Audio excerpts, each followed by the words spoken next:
This video sponsored by EduCoast. EduCoast offers skill-based courses in digital marketing, stock market, coding, and more.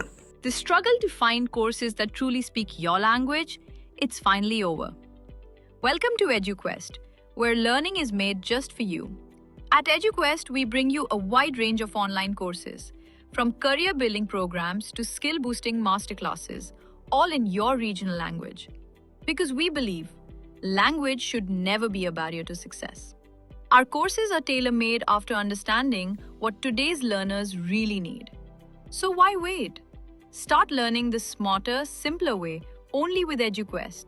Visit eduquest.courses and explore your next course today.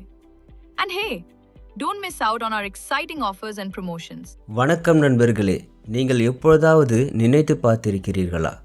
ஒரு நாள் தனியாக வாழ நேர்ந்தால் நம்முடைய அன்றாட தேவைகளை நாமே எப்படி பூர்த்தி செய்து கொள்வது என்று. இன்றைய வேகமான உலகில் நாம் பெரும்பாலும் மற்றவர்களை சார்ந்தே இருக்கிறோம். ஆனால் சொந்தமாக வாழ கற்றுக்கொள்வது என்பது வெறும் அவசர தேவை மட்டுமல்ல. அது ஒரு தன்னம்பிக்கை, மன வலிமை மற்றும் சுதந்திர உணர்வை நமக்கு அளிக்கிறது. இந்த வீடியோவில் சொந்தமாக வாழ்வதற்கான முக்கியமான 3 விஷயங்களை பற்றி பார்க்க போகிறோம். பொருளாதாரம், வீட்டு பராமரிப்பு மற்றும் மனநல மேலாண்மை.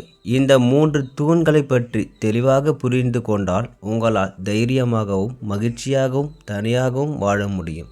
பகுதி 1. பொருளாதார மேலாண்மை. உங்கள் நிதி நிலைமையை வலுவாக்குங்கள். பட்ஜெட், வருமான செலவு கணக்குகள் எப்படி நாம் பயன்படுத்துவது என்பதை பற்றி நாம் பார்க்கலாம். பட்ஜெட் என்றால் என்ன? மாதம் எவ்வளவு சம்பாதிக்கிறீர்கள், எவ்வளவு செலவு செய்கிறீர்கள் என்பதை ஒரு பேப்பரில் அல்லது மொபைல் ஆப்பில் எழுதி வையுங்கள். இதுதான் உங்கள் முதல் படி. 50/30/20 விதி. உங்கள் வருமானத்தில் 50% அத்தியாவசிய தேவைகளுக்கும், 30% உங்கள் விருப்பங்களுக்கும், 20% சேமிப்புக்கும் ஒதுக்குங்கள். சேமிப்பு மற்றும் முதலீடு. சேமிப்பின் முக்கியத்துவம் அவசர காலங்களுக்கு, உடல்நலக் குறைவு, வேலை இழப்பு, குறைந்தபட்சம் 6 மாத செலவுகளுக்கு தேவையான பணத்தை சேமித்து வையுங்கள். சிறு முதலீடுகள். சேமித்த பணத்தை அப்படியே வங்கியில் வைக்காமல் ஃபிக்ஸட் டெபாசிட் அல்லது மியூச்சுவல் ஃபண்டுகளில் முதலீடு செய்வது எப்படி என்று கற்றுக்கொள்ளுங்கள். இது உங்கள் பணத்தை வளர்க்க உதவும். கடன் வேண்டாம். முடிந்தவரை கடன்களை தவிர்க்கவும். தவிர்க்க முடியாத கடனாக இருந்தால் அதை எப்படி சரியாக திட்டமிட்டு அடைப்பது என்று கற்றுக்கொள்ளுங்கள். பகுதி 2. வீட்டு பராமரிப்பு. உங்கள் வீட்டை கவனியுங்கள். சமையல் கலை. சமைக்க கற்றுக்கொள்வது ஏன் முக்கியம்? வெளியே சாப்பிடுவதால் பணமும் செலவாகும், ஆரோக்கியம் பாதிக்கப்படும். எளிமையான சமையல். முதலில் எளிமையான உணவுகளை சமைக்க கற்றுக்கொள்ளுங்கள். சோறு, சாம்பார், ரசம், முட்டை போன்றவற்றை சமைக்க பழகிய பின் மெதுவாக மற்ற உணவுகளை முயற்சிக்கலாம். சமையல் குறிப்பு. ஒரு வாரத்திற்கு என்ன சமைக்கப் போகிறோம் என்பதை திட்டமிட்டு அதற்கான பொருட்களை மட்டும் வாங்கினால் பணமும் மிச்சமாகும், உணவும் வீணாகாது. வீட்டு வேலைகள். வீட்டை எப்படி சுத்தமாக வைத்துக்கொள்வது, துணி துவைப்பது, பாத்திரங்கள் கழுவுவது, வீட்டை பெருக்குவது போன்ற வேலைகளை நீங்களே செய்யுங்கள். ஒரு லைட் பல்பை மாற்றுவது, குழாய் பழுதானால் தற்காலிகமாக சரி செய்வது போன்ற சில அடிப்படை வேலைகளை கற்றுக்கொள்வது அவசியம். எப்பொழுது வேலையாட்களை அழைக்க வேண்டும் என்பதை தெரிந்து கொள்ளுங்கள். சின்ன சின்ன விஷயங்களில் நாம் மற்றவர்களை அழைத்து நம்முடைய பணத்தை வீணாக்குவதை விட இது போன்ற சின்ன சின்ன விஷயங்களை நாம் கற்றுக்கொள்வது நல்லது. இதனால் பணத்தையும் மிச்சம் செய்யலாம். மின்சார கட்டணம், குடிநீர், கேஸ் போன்ற பில்களை ஆன்லைனில் எப்படி செலுத்துவது என்பதையும் கற்றுக்கொள்ளுங்கள். பகுதி 3. மனநல மேலாண்மை. தனிமையில் மகிழ்ச்சியாக இருங்கள். தனியாக இருப்பதும் தனிமையில் இருப்பதும் வேறானவை. மகிழ்ச்சியை கண்டறிதல். தனியாக இருக்கும்போது நீங்கள் விரும்பும் விஷயங்களை செய்யுங்கள். புத்தகம் படிப்பது, படம் பார்ப்பது, இசை கேட்பது அல்லது புதிய விஷயங்களை கற்றுக்கொள்வது என உங்கள் நேரத்தை பயனுள்ள வகையில் செலவிடுங்கள். சுய அக்கறை. உங்கள் ஆரோக்கியம். தினமும் உடற்பயிற்சி செய்வது, நல்ல உணவு உண்பது, போதுமான அளவு தூங்குவது போன்றவற்றை மறக்காதீர்கள். சமூக வலைப்பின்னல் தனியாக இருந்தாலும் நண்பர்கள் மற்றும் குடும்பத்தினருடன் தொடர்பில் இருங்கள். இது உங்கள் மனதிற்கு உற்சாகம் தரும். மற்றவர்களின் கருத்துக்களுக்கு முக்கியத்துவம் கொடுக்கலாம், ஆனால் உங்கள் வாழ்க்கையின் முக்கியமான முடிவுகளை நீங்களே எடுங்கள். அது உங்கள் தன்னம்பிக்கை அதிகரிக்கும்.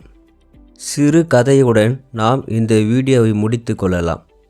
அந்த கிராமத்தின் பெயர் மல்லிகை தோட்டம். அங்கே தனலட்சுமி என்றொரு பெண் இருந்தாள். அவளுக்கு திருமணமாகி 1 வருடம் கூட ஆகவில்லை. ஆனால் அவளின் கணவன் வேலைக்காக வெளிநாட்டிற்கு செல்ல வேண்டிய சூழ்நிலை. முதலில் தனலட்சுமிக்கு அது மிகவும் கடினமாக இருந்தது. வீடே காலியாக இருப்பதாக உணர்ந்தாள். மாமியார் மாமனார் இருந்தாலும் கணவன் இல்லாத தனிமை அவளை வாட்டியது. தினமும் வீட்டிற்குள் முடங்கி கிடந்தாள். யாருடனும் பேச விருப்பமில்லை.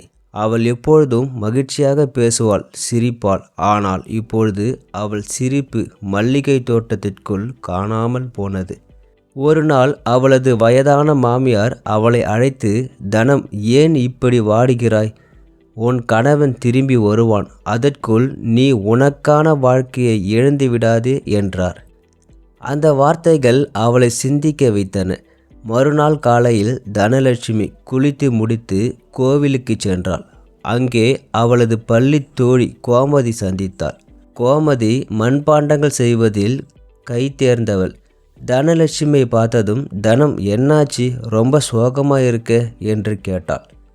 தனலட்சுமி தன் நிலைமையை கூறினாள். கோமதி சிரித்தபடியே, "நீயும் என்னுடன் சேர்ந்து மண்பாண்டம் செய்ய வருகிறாயா? இது உனக்கு மனதிற்கும் ஆறுதலாக இருக்கும்" என்று அழைத்தாள். முதலில் தயங்கினாலும் தனலட்சுமி சம்மதித்தாள். கோமதியுடன் சேர்ந்து மண்பாண்டம் செய்து கலையை கற்றுக்கொள்ள ஆரம்பித்தாள். மண் கலவையை தன் கைகளில் எடுத்து அதற்கு ஒரு உருவம் கொடுக்கும்போது அவளுக்கு ஒருவித நிம்மதி கிடைத்தது. ஒவ்வொரு முறையும் ஒரு அழகான பானை அல்லது விளக்கு உருவான போது அவளுக்குள் தன்னம்பிக்கை பிறந்தது. அவள் கற்றுக்கொண்டது வெறும் மண்பாண்டம் செய்வது மட்டுமல்ல, தனியாக வாழ்வதென்பது தனிமையில் வாடுவதல்ல, தனக்கான தனித்துவமான சந்தோஷங்களை கண்டறிவது என்பதை அவள் புரிந்து கொண்டாள். அவள் மண்பாண்டங்களை செய்து அவற்றை சந்தையில் விற்க ஆரம்பித்தாள். அவளின் அழகான வேலைப்பாடுகளை பார்த்து பலரும் வாங்கத் தொடங்கினர். விரைவிலேயே அவளின் கைவினைத்திறன் மல்லிகை தோட்டத்தில் பிரபலமானது. கிராமத்து பெண்கள் அவளிடம் மண்பாண்டங்கள் செய்யும் கலவையை கற்றுக்கொள்ள வந்தனர். தனலட்சுமி இப்பொழுது தனியாக இல்லை. அவளை சுற்றி பலரும் இருந்தனர். 1 வருடம் கழித்து அவளின் கணவன் திரும்பி வந்தான். அவனது மனைவி தனலட்சுமி இப்பொழுது வெறும் வீட்டு பெண் அல்ல, தன் சொந்த காலில் நிற்கும் ஒரு தன்னம்பிக்கை மிக்க பெண்மணியாக மாறியிருந்தாள். அவள் தன் கணவனை பார்த்ததும் கண் கலங்கினாள். ஆனால் அது சோகத்தால் அல்ல, தன்னால் முடிந்ததை சாதித்துவிட்டோம் என்ற பெருமையால். கணவன் அவளிடம், "நீ இல்லாம நான் ரொம்ப கஷ்டப்பட்டேன்" என்று சொன்னபோது தனலட்சுமி சிரித்தபடியே, "நானும் உன்னை ரொம்ப மிஸ் பண்ணினேன். ஆனால் இந்த தனிமைதான் எனக்குள் இருந்த பலத்தை காட்டிற்று" என்று கூறினாள்.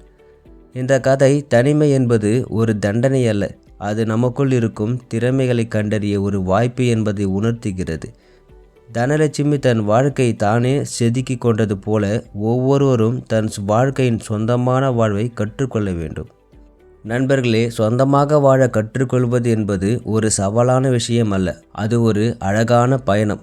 இந்த வீடியோவில் நாம் பார்த்த பொருளாதாரம், வீட்டு பராமரிப்பு, மனநல மேலாண்மை ஆகிய 3 விஷயங்களையும் நீங்கள் உங்கள் வாழ்க்கையில் பின்பற்றும் போது நீங்கள் சுதந்திரமான மனவலிமை கொண்ட ஒருவராக மாறுவீர்கள்.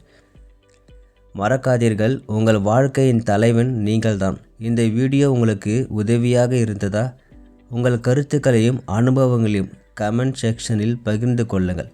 இந்த வீடியோ பிடித்திருந்தால் லைக் பண்ணுங்கள், ஷேர் பண்ணுங்கள், சப்ஸ்கிரைப் பண்ணுங்கள். நன்றி, வணக்கம்.